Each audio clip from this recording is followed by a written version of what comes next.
Muli na naman nagbabalik ang Batang Prowisyo. Hapon nga na naman sa amin. At oras na nga para gumawa ako ng katarantaduhan. Mga gantong oras kasi maraming bata sa amin. Kaya nga nilabas ko na tong aking part bomb. At eto na nga, shee!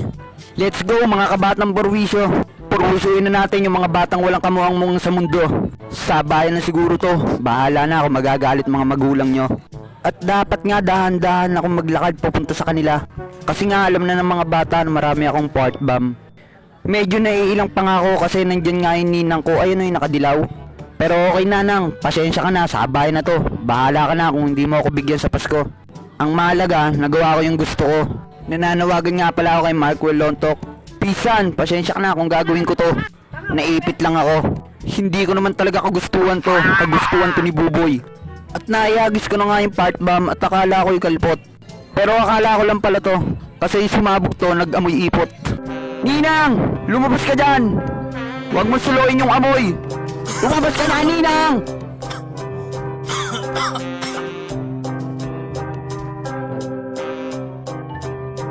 Gusto mo bang tumikim? Dito tayo sa dilim. Ipasa mo ng palihim habang walang nakatingin. Mga matay singkit at namumula-mula. Hindi ko na alam ba't ako ay